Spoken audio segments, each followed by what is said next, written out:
Hello दोस्तों, मैं DK सानी और आप देख रहे हैं आपका अपना प्यारा सा यूट्यूब चैनल इंस्पायर 5.0। तो आज हम लोग बेसिकली बात करने वाले हैं एक बहुत ही इंपॉर्टेंट चैप्टर केमिस्ट्री को। खास करके अगर आपको सीखना है तो आपको क्या करना होगा, पहले पीरियोडिक टेबल को सीखना होगा। अगर आप पीरियोडिक टेबल के बारे में नहीं जानते हैं और एलिमेंट्स के बारे में अगर आपको जानकारी नहीं है या फिर इसके प्रॉपर्टीज के बारे में अगर आप नहीं जानते हैं तो फिर केमिस्ट्री थोड़ा सा सीखना थोड़ा सा कठिन हो जाएगा। ठीक है, अगर आप पीरियोडिक टेबल आपको क्लियर है, अगर आप क्लियरली हर किसी का प्रॉपर्टीज, एलिमेंट का, ग्रुप का या फिर पीरियड का, अगर आपको प्रॉपर्टीज वगैरह सब कुछ अगर क्लियर है तो आप आसानी से केमिस्ट्री को सीख सकते हैं। तो चलिए आज हम लोग स्टार्ट करते हैं पीरियोडिक टेबल। ठीक है, तो पहले पीरियोडिक टेबल में हम लोग समझते हैं कि पीरियोडिक टेबल कहते हैं किसको है। ठीक है, पीरियोडिक टेबल क्या होता है। तो इन पहले जो था कुछ तत्वों का आविष्कार हुआ था, पहले कुछ तत्वों का आविष्कार हुआ था, तो कुछ समस्या ज्यादा तत्वों का आविष्कार होने लगा तो उसको स्टडी करने में थोड़ा सा तकलीफ होने लगा। स्टडी करने में तकलीफ होने के कारण अब उसको समस्या आने लगा कि इसको कैसे पढ़ा जाए, मतलब इसके बारे में जानकारी कैसे हासिल किया जाए। क्योंकि हर एलिमेंट के लिए हम लोग एक पर्टिकुलर बुक तो नहीं बना सकते। तो और ऐसा भी था, मैक्सिमम तत्व था क्या कि एक दूसरे से कुछ तत्वों का गुण जो है मिल रहा था मतलब सिमिलर गुण वाला था, सिमिलर प्रॉपर्टीज वाला था। तो स्टार्टिंग में ठीक है क्या किया, पीरियोडिक जितना भी तत्वों का खोज हुआ था उसको एक टेबुलर फॉर्म में सजाया। क्या किया, टेबुलर फॉर्म में सजाया, मतलब एक क्रमबद्ध तरीके से सजाया, जिसको अपन बोलते हैं पीरियोडिक टेबल। क्या कहते हैं, जो भी ज्ञात तत्व था, ज्ञात तत्व को टेबुलर फॉर्म में जो हम लोग सजाते हैं, मतलब एक टेबल के रूप में जो हम लोग सजाते हैं, सजा करके रखते हैं। ठीक है, उसी को बोलते हैं हम लोग टेबुलर फॉर्म को, एलिमेंट का क्या बोलते हैं, पीरियोडिक टेबल कहते हैं। ठीक है, तो हम लोग करते क्या है, सबसे पहले इसका डेफिनेशन को समझते हैं। ठीक है, डेफिनेशन क्या है हम लोगों का, देखिए डेफिनेशन हम लोगों का कि सभी ज्ञात तत्वों की व्यवस्था उनके गुणों के अनुसार, मतलब जो भी ज्ञात तत्व था उसको जो सजाया गया था पीरियोडिक टेबल में, उसके गुणों के आधार पर सजाया गया था कि किस तत्व का गुण कैसा है। ठीक है, उसके आधार पर इसको सजाया गया था, मतलब व्यवस्था जो था उनके गुणों के आधार पर किया गया था। इस तरह होती है कि समान गुण वाले तत्वों को सारणीबद्ध, मतलब कि टेबुलर फॉर्म में, मतलब टेबल के रूप में एक साथ समूहीकृत मतलब ग्रुप में बांट करके, जैसे दो ग्रुप, चार एलिमेंट का ग्रुप, 10 एलिमेंट का ग्रुप, मतलब जैसे सिमिलर प्रॉपर्टीज मिलता गया। जैसे 10 आदमी का 10 एलिमेंट का क्या हुआ, 10 एलिमेंट का अगर सेम प्रॉपर्टीज है तो उसको ग्रुप वाइज में बांट दिया कि 10 तुम अलग मोहल्ला बना लो। ठीक है, 5 तत्वों का सिमिलर प्रॉपर्टीज है तो उसको क्या किया, अलग टेबुलर फॉर्म में सजा दिया। 2 एलिमेंट का अलग है तो उसको क्या किया, अलग तरीके से सजा दिया। ठीक है, तो ग्रुपिंग करके जो सजाया उसी को हम लोग क्या कहते हैं, पीरियोडिक टेबल कहते हैं। ठीक है, तो अब कहानी आता है कि पीरियोडिक टेबल के बारे में, जो एलिमेंट को सजाने का जो व्यवस्था था, सबसे पहले कौन कौन किया था, कौन कौन इसमें एंट्री मारा था। ठीक है, तो सबसे पहला हम लोग का डेवलपमेंट ऑफ पीरियोडिक टेबल, मतलब पीरियोडिक टेबल डेवलप कहां से हुआ। तो पहला हम लोग का वैज्ञानिक है लेबोजियर, जिसका नाम आप सुने होंगे। इसका क्लासिफिकेशन, मतलब सबसे पहले जो किया था, ये क्लासिफाइड किया था तत्वों के बारे में। ये देखिए किसके आधार पर किया था, लेबोजियर ने तत्वों को धातु एवं अधातु के रूप में वर्गीकृत किया था। मतलब ये कि जब तक ये लेबोजियर दिया था अपना लॉ, अपना टेबुलर फॉर्म में एलिमेंट को सजाया था, उस समय जो है 2 ही पार्ट में बांटा था एलिमेंट्स को। एक पार्ट था हम लोग का धातु और दूसरा था क्या, हम लोग का अधातु था।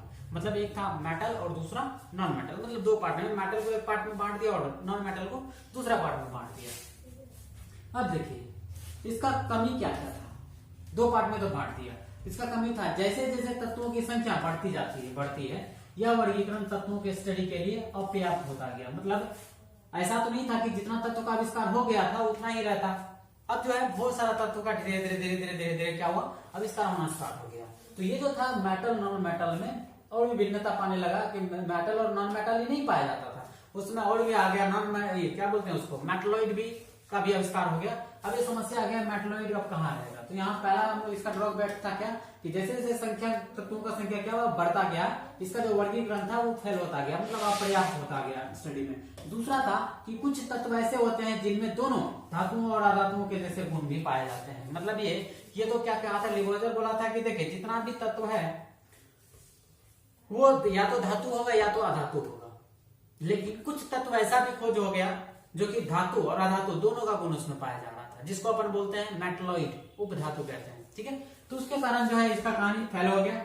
फिर अगला है हम लोग का इसका ड्रॉबैक है, इसका कमी है, यह तय नहीं कर सका कि उपधातु को कहां रखा जाए। मतलब ये जो अपना पीरियोडिक टेबल बनाया था, ये जो टेबलर फॉर्म में सजाया था तत्वों को, ये डिफाइन नहीं कर सका, ये नहीं बता पाया कि जिसमें तत्व मेटल और नॉन मेटल दोनों का गुण पाया जाता उसको कहाँ रखा जाए। ठीक है, इसके बारे में वो एक्सप्लेन नहीं कर सका। ठीक है, ये था हम लोग का क्या लेबोइजर का एकदम छोटा छोटा सा बात है। अगला है हम लोग का प्रोस्ट। प्रोस्ट क्या किया था, इन्होंने बस मान लिया था कि सभी तत्व हाइड्रोजन से बने होते हैं। कितना होशियार वैज्ञानिक था, ये क्या बोल दिया कि जितना भी ज्ञात तत्व है, जितना भी तत्व अब तक खोजा गया है, सब के सब हाइड्रोजन से बना हुआ होता है।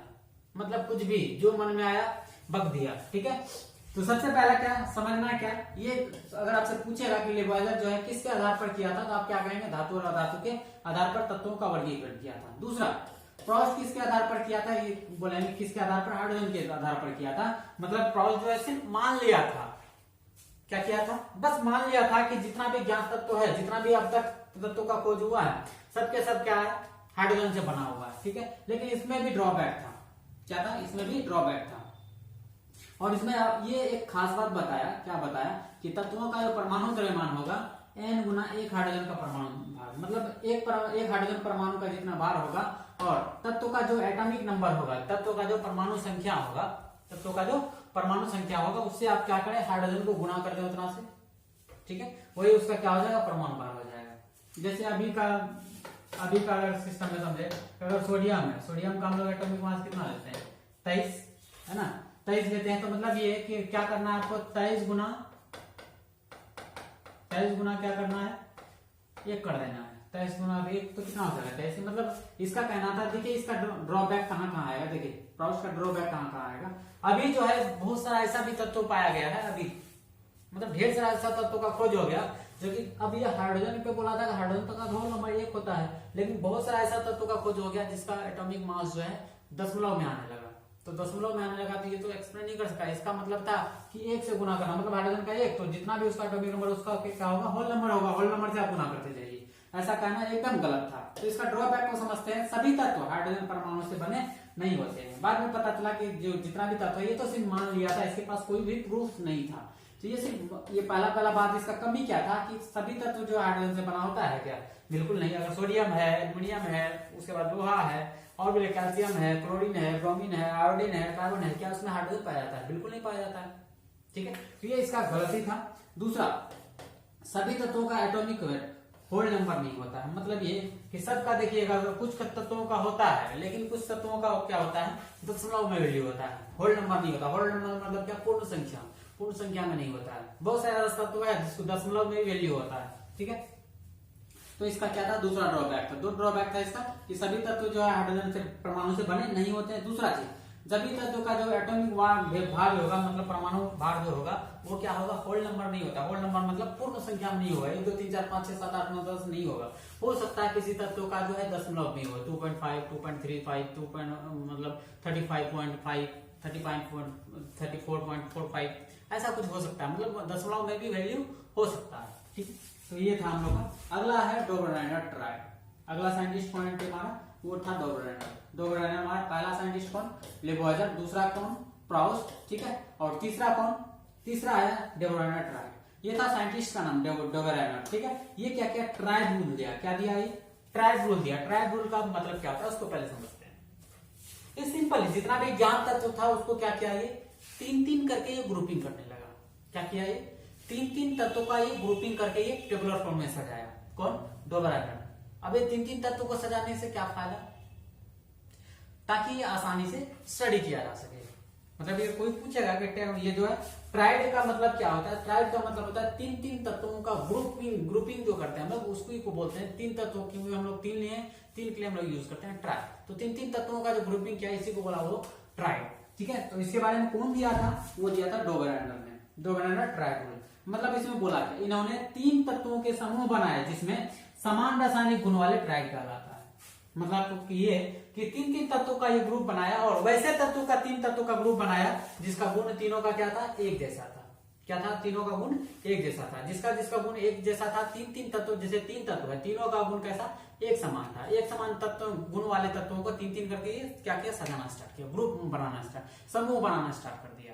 अब ये समूह बनाकर क्या बोलना चाह रहा है, ये अपना नियम में क्या बोला कि अगर आप पहला तत्व और तीसरा तत्व, पहला सुनिए, गौर से सुनिए, ध्यान से सुनिए, पहला तत्व और तीसरा तत्व का अगर आप परमाणु भार को जोड़कर अगर औसत निकालते हैं, औसत अगर निकालते हैं, उसको औसत भार निकालते हैं पहला और तीसरा का एटॉमिक भार का अगर आप औसत भार निकालते हैं तो बीच वाले तत्व का औसत भार के बराबर होगा। ठीक है, मतलब ये जैसे एग्जांपल हम लोग लिए हैं, इसके अनुसार ट्रायड में प्रथम एवं तीसरे तत्वों का औसत भार मध्य तत्वों के परमाणु भार के बराबर होती है। जैसे हम लोग एग्जांपल का बात करते हैं, ठीक है, एग्जांपल में है हम लोगों का, देखिए एग्जांपल में हम लोग का क्लोरीन का होता है 35.5, क्या होता है 35.5, क्लोरीन का होता है 35.5, ठीक, ब्रोमीन का होता है 80 और इसका होता है 126। अब देखिए समझिए, ये क्या बोला कि ये पहला और तीसरा, ये हो गया पहला तत्व और ये हो गया तीसरा तत्व को अगर जोड़ते हैं मतलब क्या 35.5 प्लस क्या 126 डिवाइडेड औसत अगर निकालेंगे तो एवरेज एटॉमिक मास हम लोग का कितना आना चाहिए, लगभग 80 आना चाहिए। इसको जोड़ेंगे तो कितना आ जाएगा, ये हो जाएगा आपका 6 5 11, सॉरी 2 से डिवाइड कर दीजिए। इसको अगर हम लोग कैलकुलेट करेंगे, देखिए 5 6 11, ठीक, उसके बाद 3 और 2 5 और ये 6 और ये हो जाएगा कितना, ठीक है, इतना 0.5 डिवाइडेड बाय कितना 2 से डिवाइड करेंगे तो लगभग 80 दशमलव, ठीक, 80 दशमलव आएगा 7, 80 दशमलव कितना आया 7.5, मतलब कितना आया बीच वाले के भार के औसत भार, बीच वाले के भार के क्या आया बराबर आया। तो यही है कहना चाह रहा था। जैसे लिथियम का ले लें, लिथियम का कितना होता है, लिथियम का 7, ठीक है, और पोटेशियम का कितना 39, दोनों का देखिए औसत भार निकालते हैं 7 प्लस 39 बाय के औसत निकालते हैं, क्या करते हैं 2 से डिवाइड करते हैं, दोनों को ऐड करेंगे कितना 46 बाय कितना 2, अब डिवाइड करेंगे कितना आ जाएगा 23, ये होगा ना 23। तो अब देखिए कि ये 23 किसका होता है, सोडियम का। वैसे ही हम लोग ले सकते हैं कैल्शियम का कितना होता है 40, उसके बाद है बेरियम, कैल्शियम के बाद कौन है बेरियम, बेरियम का होता है 137, कितना होता है 137 होता है। 137 होता है तो हम लोग क्या लेंगे 137 को 40 को जोड़ते हैं, देखिए कितना हो जाएगा 177, कितना हो जाएगा 177 का डिवाइड करेंगे 2 से कितना हो जाएगा, ये हो जाएगा 80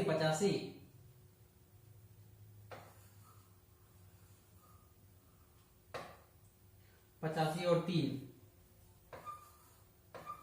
88.5, तो लगभग इसका औसत भार कितना आएगा एसआर का 88.5, ठीक है। तो ये बोलना चाह रहा था कि पहला तत्व और तीसरा तत्व का अगर आप जोड़ते हैं एटॉमिक मास को एटॉमिक परमाणु भार को अगर जोड़ते हैं तो ये बीच वाला का भार के बराबर आएगा।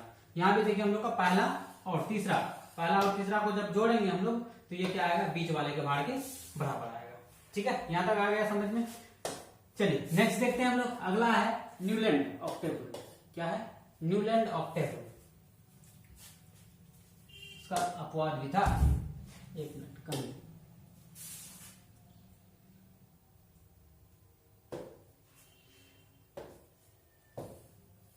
चलिए इसका ड्रॉबैक भी देख लीजिए।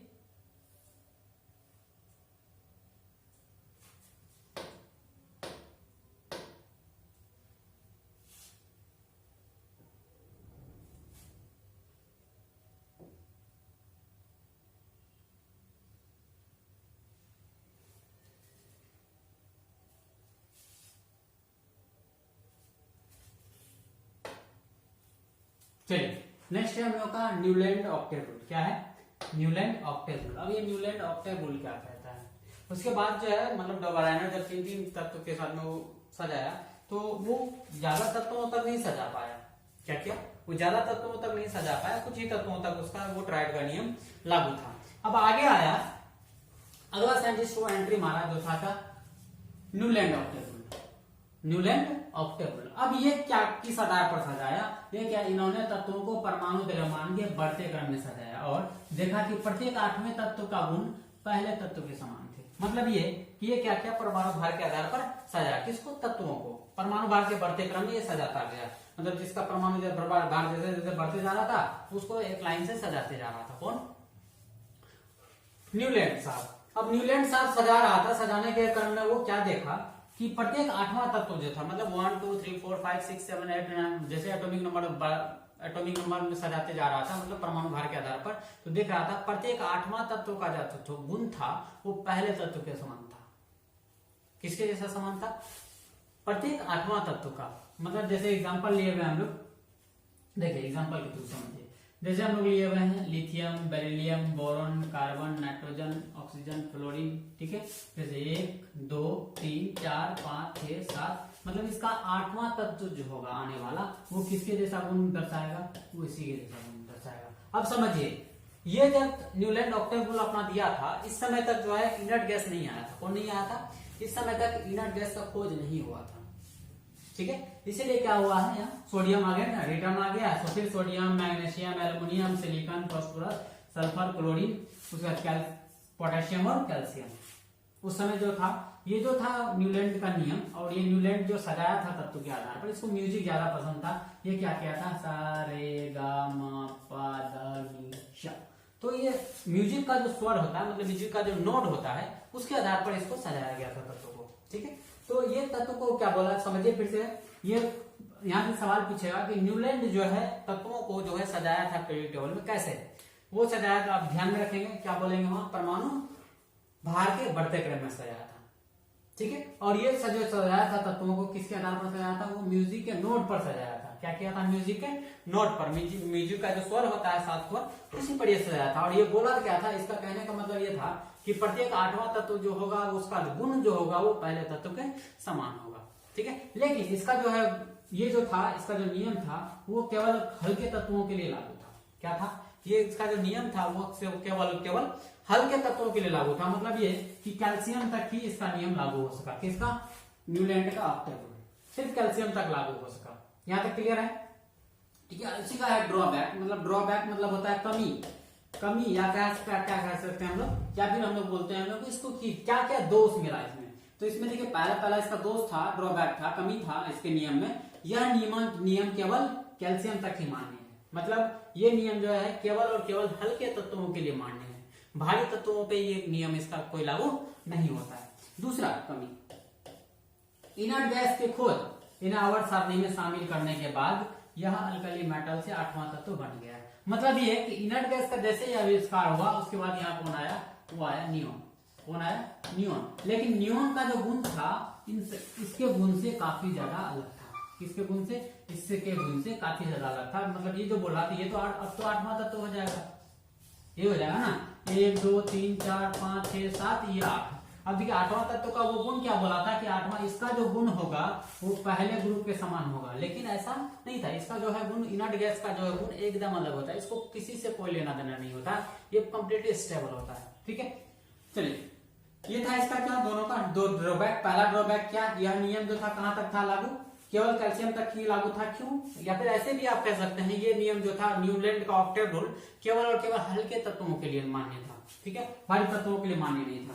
अगला है हम लोग का लोथर मेयर कर्व। अगला आया लोथर साहब देखिए ये क्या किया, ये कर्व बनाया, उसी कर्व पर जो है ये जितना भी तत्व था उसको सजा दिया। बहुत हद तक जो है ये सही था। ये अपने कहानी में क्या बोला, इन्होंने परमाणु भार एवं विभिन्न तत्वों के परमाणु आयतन के बीच एक कर्व बनाया। मतलब ये जो तत्वों को सजाया था वो दो चीज के बीच में वो ग्राफ खींचा, एक तो परमाणु भार और तत्वों का परमाणु आयतन और परमाणु भार के बीच में वो क्या किया, एक ग्राफ खींचा। आगे हम लोग ग्राफ को भी देखेंगे, ठीक है। ग्राफ खींचा और उसी ग्राफ पर जो है क्या किया, सारे तत्वों को सजाया। देखिए तत्वों को कैसा सजाया कि सभी इलेक्ट्रोपॉजिटिव एलिमेंट शिखर पदों मतलब पीक पोजीशन को ग्रहण कर लेता है। इसका कहना था कि जितना भी इलेक्ट्रोपॉजिटिव तत्व होता है, मतलब जो पॉजिटिविटी को दर्शाता है, मतलब जो इलेक्ट्रॉन लॉस करता है, मतलब ऐसे भी कर सकते हैं जो हल्का तत्व होता है, वो सबके सब कहा जाता है, वो पीक पोजीशन, ग्राफ का जो है सबसे टॉप पोजीशन जो होता है, सबसे टॉप पोजीशन पर चले जाता है, ठीक है। उस दूसरा है कम इलेक्ट्रोपॉजिटिव तत्व, मतलब ये कोई कम इलेक्ट्रोपॉजिटिव तत्व ऐसे बोल सकते हैं, इससे कम, मतलब जो कम इलेक्ट्रॉन को क्या करता है, लूज करता है, फिर लॉस करता है। तो वैसा तत्व जो कम पॉजिटिविटी दर्शाता है वो क्या क्या थोड़ा सा कर्व का जो ये होता है क्या बोलते हैं, ढलान जो होता है उसको ग्रहण करता है। और दूसरी को हम लोग बोलते हैं क्या, अवरोही मतलब ढलान जो होता है, मतलब उतरता हुआ, ठीक, उस वाले पोजीशन पर ग्रहण कर लेता है। दूसरा है उप धातु और संक्रमण तत्व वक्र के निचले वाले स्थान को ग्रहण कर लेता है। मतलब उपधातु जितना भी था, उपधातु जितना भी होता है जिसको कहते हैं हम लोग मेटलॉइड। मेटलॉइड और ट्रांजिशन एलिमेंट इन जनरली हम लोग बोलते हैं डी ब्लॉक के तत्वों को हम लोग क्या कहते हैं, वो ये बोलते हैं ट्रांजिशन एलिमेंट कहते हैं। मतलब डी ब्लॉक का एलिमेंट और कौन सा मेटलॉइड, वो क्या करता है, ग्राफ का जो है निचला हिस्सा को ग्रहण कर लेता है। अगला है कि अधिकांश इलेक्ट्रोनेगेटिव तत्व, मतलब ये सबसे ज्यादा जो इलेक्ट्रोनेगेटिव होता है वो कौन होता है, वो होता है हम लोग जानते हैं कि हेलोजन फैमिली होता है, जिसको आप जानते होंगे हेलोजन फैमिली को, क्लोरीन, फ्लोरीन, ब्रोमीन और आयोडीन। ठीक है, वो कहाँ रख जाता है, वे तत्व के आरोही पोजीशन को ग्रहण कर लेता है। इसको हम लोग ग्राफ से समझेंगे। ठीक है, इससे कंक्लूजन क्या मिला उसको, इससे कंक्लूजन मिला कि इस वक्र के आधार पर लोथर मेयर ने प्रस्तावित किया कि तत्वों के फिजिकल प्रॉपर्टीज उसके परमाणु भार के आवर्त फलन होते हैं। अभी आवर्त फलन क्या होता है इसके बारे में अभी हम समझते हैं। पीरियडिक फंक्शन, अब ये पीरियडिक फंक्शन क्या होता है इसको समझिए पहले। आवर्त फलन किसको कहते हैं, आवर्त फलन कहते हैं जब तत्वों को उसके बढ़ते क्रम में व्यवस्थित किया जाता है तो समान गुण वाले तत्व एक नियमित अंतराल के बाद क्या होता है, समान गुण वाले तत्वों की ओर हो जाता है, जिसी को हम लोग बोलते हैं पीरियडिक फंक्शन। अब ये पीरियडिक फंक्शन का मतलब ये है, समझिए ध्यान से। पीरियडिक फंक्शन का मतलब आवर्त फलन का मतलब है, यहां जैसे बोला है वो कि तत्वों का फिजिकल प्रॉपर्टीज, मतलब तत्वों का जो भौतिक गुण होता है परमाणु भार के आवर्त फलन होते हैं। परमाणु भार क्या होता है, आवर्त फलन होते हैं। मतलब इसका मतलब क्या है, आवर्त फलन का मतलब क्या है, इसको समझिए जरा सा। मतलब जैसे हम लोग तत्वों को सजा रहे हैं, सजाते जा रहे हैं। अब जैसे हम लोग कुछ हद तक, जैसे जब चार ग्रुप हम लोग बनाए, 4 ग्रुप के बाद सेम पहले जैसा ग्रुप के जैसा उसमें प्रॉपर्टी जगह रिपीट हो जाता है। रिपीट होने का मतलब समझ रहे, फिर से दोहरा जाता है। जैसे 1 2 3 4 5 6 ग्रुप में सजाए हम लोग, फिर 7वां ग्रुप में जैसे ही गए देखिए कि सेम ग्रुप, सेम तत्व के सेम, मतलब उसका जो था प्रॉपर्टी, उसका भौतिक गुण जो था वो रिपीट हो रहा है। तो रिपीटेशन का जो गुण होता है उसको कहा जाता है आवर्त फलन। ठीक है, चलिए इसको हम लोग ग्राफ के माध्यम से समझते हैं, लोथर मेयर कर्व को। ठीक है, ये है हम लोग का ग्राफ। ये ग्राफ किसके बीच खींचा गया है, एटॉमिक मास और एटॉमिक वॉल्यूम के बीच में। किसका एटॉमिक मास और एटॉमिक वॉल्यूम, परमाणु का एटॉमिक मास और परमाणु वॉल्यूम के बीच में। हम वहां क्या बोले, वहां हम लोग ये बोले कि पीक पोजीशन जो लेगा, वो पीक पोजीशन कौन सा लेगा, हल्का तत्व, मोस्ट इलेक्ट्रोपॉजिटिव एलिमेंट जो होगा, जितना भी ज्यादा धनात्मक तत्व होगा वो कहां जाएगा, पीक पोजीशन को लेगा। ठीक, उससे कम इलेक्ट्रोपॉजिटिव जो होगा वो कहां जाएगा, वो अवरोही क्रम में जाएगा। अवरोही क्रम में मतलब क्या, उसका ढलान वाला बिंदु पे कहां जाएगा, वो ऐसे ढलान वाला, मतलब नीचे उतरता हुआ ढलान वाला बिंदु पे जाएगा। लेकिन मेटलॉइड और ट्रांजिशन एलिमेंट वो कहां, सबसे लोअर पोजीशन जो होगा, लोअर पोजीशन हम लोग इसको बोलते हैं। सबसे निचला पार्ट जो होता है ग्राफ का, सबसे निचला पार्ट जो होता है ग्राफ का, सबसे नीचे वाला जो पार्ट होता है ग्राफ का, यहाँ जो आएगा, यहाँ कौन आएगा, सबसे निचला वाला पार्ट में, सबसे नीचे वाला कर्व पर, कर्व का सबसे नीचे वाला पार्ट पर कौन आएगा, या तो मेटलॉइड आएगा या तो ट्रांजिशन एलिमेंट आएगा। मतलब ये कि या तो डी ब्लॉक का एलिमेंट आएगा या तो उपधातु सब इसका जगह को ग्रहण करता है। और इलेक्ट्रोनेगेटिव तत्व जो होगा वो जो हम लोग चढ़ते हैं ऊपर। ठीक है, मतलब ये इसको कहते हैं हम लोग आरोही क्रम, और इसको बोलते हैं हम लोग कौन, अवरोही क्रम। क्या बोलते हैं, इसको बोलते हैं हम लोग अवरोही क्रम, और इसको चढ़ते जो है ग्राफ के ऊपर जब चढ़ते हैं उसको बोलते हैं हम लोग आरोही क्रम, और नीचे जो उतरते हैं उसको हम लोग क्या बोलते हैं, अवरोही क्रम। मतलब कम इलेक्ट्रोपॉजिटिव एलिमेंट जो होगा वो ढलान में रहेगा, मतलब उतरते वक्त रहेगा, उतरते हुआ ग्राफ में रहेगा। ठीक है, व्यवस्थित होगा। लेकिन ज्यादा इलेक्ट्रोनेगेटिव वाला तत्व क्या होगा, वो आरोही क्रम में होगा, मतलब बढ़ता हुआ क्रम में होगा। और ज्यादा इलेक्ट्रोपॉजिटिव वाला तत्व कहाँ होगा, पीक पोजीशन में होगा, मतलब ग्राफ का जो टॉप पोजीशन होगा वहां व्यवस्थित होगा। और मेटलॉइड और ट्रांजिशन एलिमेंट, मेटलॉइड मतलब उपधातु और संक्रमण तत्व जो होगा वो ग्राफ का कहाँ होगा, नीचे वाला पोजीशन में होगा। आ गया समझ में, ये कर ये दिया था कौन, लोथर मेयर दिया। चलिए हम लोग नेक्स्ट समझते हैं। अगला है हम लोग का मेंडलीव आवर्त सारणी। यहाँ से थोड़ा सा इंपॉर्टेंट बढ़ जाता है।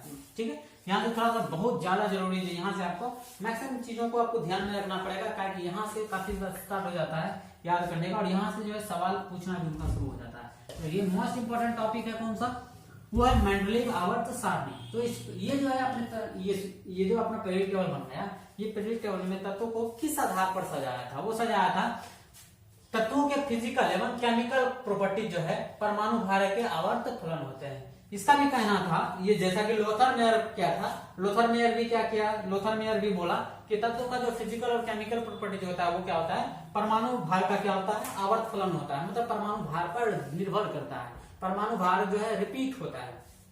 ठीक है, परमाणु आधार पर क्या भार के आधार पर अगर सजाते हैं तो कुछ मतलब ग्रुपिंग करने के बाद जो है कुछ तत्वों का जो है गुण जो होता है वो क्या होता है, रिपीट होता है।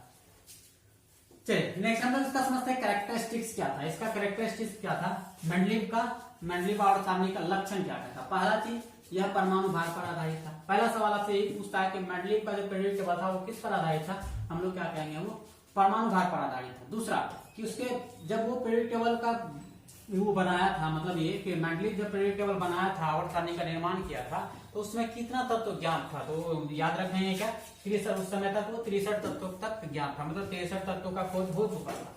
ठीक है, अगला है कि उस समय इनर्ट गैस का आविष्कार नहीं हुआ था। मतलब ये कि मेंडलीव जब आवर्त सारणी का अपना निर्माण किया था उस समय जो है इनर्ट गैस का खोज नहीं हुआ था, मतलब helium, neon, argon, krypton, xenon, radon इन सब का आविष्कार नहीं हुआ था। अगला पॉइंट आपको ध्यान में रखना है कि इसमें क्या होता है, 7 आवर्त होते हैं, मतलब 7 पीरियड होता है। ठीक है, और इसमें जो है 8 ग्रुप होते हैं। इन जनरली बच्चा याद करने लगता है मेंडलीव पीरियड टेबल में 18 ग्रुप होता है, बिल्कुल नहीं। आपको क्या याद रखना है कि मेंडलीव जो पीरियड टेबल बनाया था उसमें ग्रुप का संख्या कितना था, समूह का संख्या कितना था, वर्ग का संख्या कितना था, 8 था, और उसमें आवर्त कितना था, 7 था। ठीक है, अगला है कि ग्रुप 1 से लेकर 7 तक को सब ग्रुप ए और बी में बांटा गया है। मतलब ये जो मेंडलीव अपना पीरियड टेबल बनाया है ये जो है रोमन संख्या में 1 से लेकर के ग्रुप 7 तक इसलिए 2 पार्ट में बांटा है, सब ग्रुप में बांट दिया, सब ग्रुप ए, सब ग्रुप बी, इसको भी है सब ग्रुप ए, सब ग्रुप बी।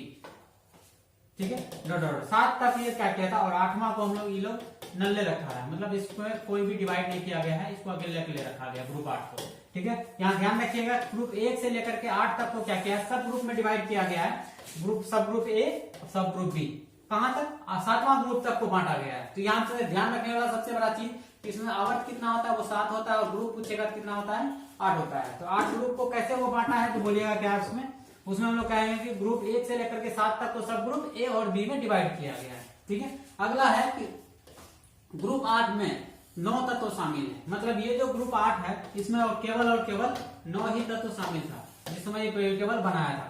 ठीक है, यहाँ तक। उसके बाद है कि merits of Mendeleev period table, मतलब ये जो पीरियड टेबल दिया तो इससे फायदा क्या क्या था, मतलब इसके पीरियड टेबल से क्या लाभ मिला। ठीक है, लाभ पहला मिला कि तत्वों के गुण का स्टडी आसान हो गया। क्या हो गया, पहला लाभ इससे यही मिला कि जितना भी तत्व था इसको जो पढ़ने में झंझट हो रहा था वो झंझट से आसानी मिल गया। ठीक है, थोड़ा दूसरा नए तत्वों के खोज को प्रोत्साहन मिला, नया तत्व जितना भी खोज होना था उसको प्रोत्साहन मिला कि और ज्यादा तत्वों को खोजा जाए। नेक्स्ट है हम लोग का, इनमें कुछ स्थान खाली छोड़ दिए, मतलब ये जो अपना पीरियड टेबल बनाया है मेंडलीव, ये क्या किया था, जिस तत्व का आविष्कार इनको जब लग रहा था कि नहीं अभी और भी तत्वों का तत्वों को खोजा जा सकता है, तो उस कंडीशन में क्या होता है यहाँ कि वो क्या कहता है अपना पीरियड टेबल में कुछ हद तक वो खाली जगह छोड़ दिया था। खाली जगह इसलिए क्यों छोड़ा था, तो इनको जो है कुछ तत्वों के बीच में काफी ज्यादा परमाणु भार का डिफरेंस लग रहा था, काफी ज्यादा मतलब अलग लग रहा था। मतलब सीधा सा समझे, अगर कोई किसी का भार अगर 5 किलो और किसी का 50 किलो है तो दोनों के बीच में डिफरेंस क्या बहुत ज्यादा। तो ये देखा सोचा कि नहीं देखो कुछ और भी तत्व खोज हो सकता है जो इसके परमाणु भार की बीच वाला परमाणु भार हो।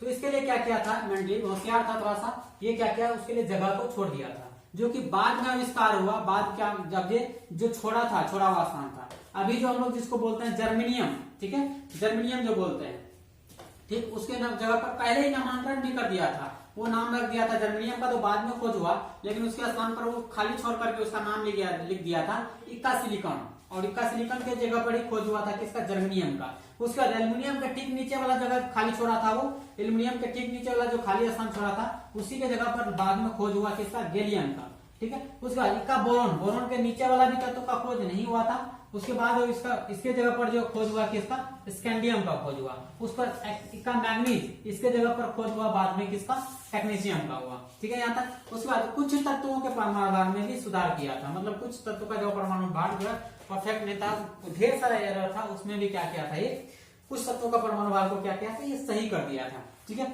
अगला है इसका मेंडलीव पीरियड टेबल का डिमेरिट्स क्या था, मतलब कमी क्या था, क्या दोष था इसका पीरियड टेबल में। तो पहले के जो परमाणु भार का बढ़ते क्रम में सजा था, पर पीरियड टेबल में जो बहुत ऐसा तत्व ऐसा भी मिला जिसका परमाणु भार कम था लेकिन उसको बाद में रखा गया था। ठीक है, जैसे हम लोग का पहला है कि हाइड्रोजन का सही स्थान निर्धारित नहीं कर सका। मतलब ये जो था मेंडलीव जो है, हाइड्रोजन कहाँ रहेगा, मतलब प्रथम ग्रुप में रहेगा या फिर आपका हेलोजन वाला फैमिली के साथ में रहेगा, ये कंप्लीटली डिफाइन नहीं कर पाया था। ये नहीं बता पाया था कि कहाँ रहेगा, कौन सा ग्रुप में रहेगा। मतलब ये कि ये ग्रुप फर्स्ट के साथ में रहेगा, मतलब सोडियम वाला ग्रुप में रहेगा, हाइड्रोजन वाला फैमिली में रहेगा, या फिर हेलोजन वाला फैमिली में रहेगा। मतलब यहाँ कंफ्यूजन होने लगा था कि अल्कली मेटल में रहेगा या फिर हेलोजन वाला ग्रुप में रहेगा।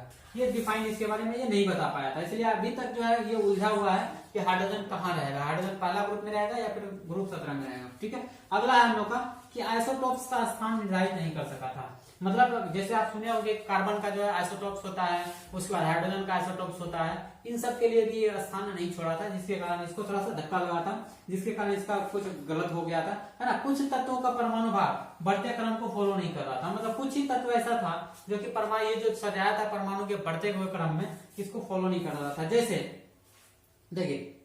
देखिए हम लोग का आर्गन और पोटेशियम, जैसे परमाणु के बढ़ते क्रम में सजाते हैं तो ये कम परमाणु भार वाला क्या होना चाहिए, पहले होना चाहिए, लेकिन इसको क्या किया था, बाद में रखा गया था। ये इनका गलती था। उसके बाद अगला है हम लोग का टेक्नीशियम और आयोडीन। आयोडीन का कितना 127, लेकिन इसका कितना है 127.5, लेकिन इसको क्या रखना चाहिए था, आयोडीन को पहले रखना चाहिए था और इसको कहाँ रखना चाहिए था, बाद में रखना चाहिए था। ये गलती था। और उसके बाद था इसका गलती था कि कोबाल्ट और निकेल का जो है परमाणु भार जो था कम था, लेकिन इसको क्या किया था, बाद में रखा गया था, जबकि इसको कहाँ रखना चाहिए था, इसको ही पहले रखना चाहिए था, क्योंकि जिसका भार ज्यादा उसको कहाँ रख रहा था, बाद में रख रहा था। उसके बाद देखिए इसका थोरियम और पैलेडियम, इन लोगों को देखिए इसका कितना 231 और इसका कितना 232 है, जबकि इसको क्या रखना चाहिए था, पहले रखना चाहिए था और इसको बाद में। तो ये कुछ एरर आया था। ठीक है, अगला है कि समान गुण वाले तत्वों को अलग ग्रुप में रखा। मतलब ये कि प्लेटिनम और ये जो था गोल्ड,